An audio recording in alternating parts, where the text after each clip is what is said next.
আজ একটা জরুরি ইনফরমেশান নিয়ে এই ভিডিও। কল্যাণী ইউনিভার্সিটির তরফ থেকে একটি নোটিফিকেশান দিয়ে জানানো হয়েছে ইউজি এবং পিজি সকল ছাত্রছাত্রীদেরকেই এবিসি আইডি তৈরি করতে হবে, অর্থাৎ academic bank of credit. ABC ID প্রত্যেকটা স্টুডেন্টের কিন্তু থাকা জরুরি।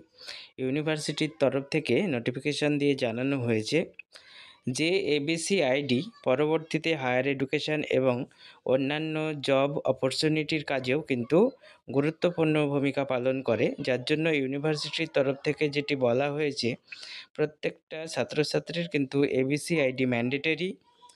এবং এবিসি আইডি তোমরা কিভাবে বানাবে এখানে পরপর প্রসিডিওর দেখে নাও। ওয়েবসাইট দেওয়া আছে www.abc.gov.in। এই ওয়েবসাইটে প্রথমেই প্রত্যেকটা স্টুডেন্টকে ঢুকতে হবে এবং এই ওয়েবসাইট ভিজিট করার পর মাই অ্যাকাউন্ট বলে যে অপশনটি থাকবে সেখানে কিন্তু ক্লিক করতে হবে।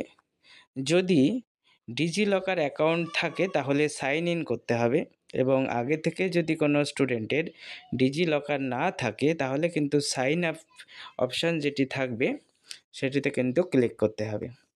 এর পরবর্তী তোমাদের মোবাইল নাম্বার দিতে হবে এবং ওটিপি জেনারেট হবে। ওটিপিটা সেখানে দিয়ে তোমাদের আবার ভেরিফাই করতে হবে মোবাইল নাম্বার।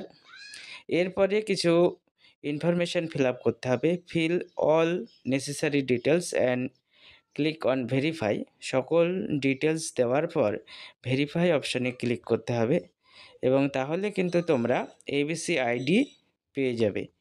এবিসি আইডি পাওয়ার পর এবিসি আইডি তোমাদের একটি প্রিন্ট আউট করে রাখবে এবং পরবর্তীতে তোমাদের এই এবিসি আইডিটা কিন্তু প্রত্যেকটা জায়গায় লাগবে, যেখানে তোমরা ফর্ম ফিল আপ করবে বা কোনো জবের ক্ষেত্রে, চাকরির ক্ষেত্রে, সেখানেও কিন্তু তোমাদের এই এবিসি যে আইডি সেটি কিন্তু প্রয়োজন হবে। যার জন্য প্রত্যেকে সময় মতো এবিসি আইডি করে নেবে।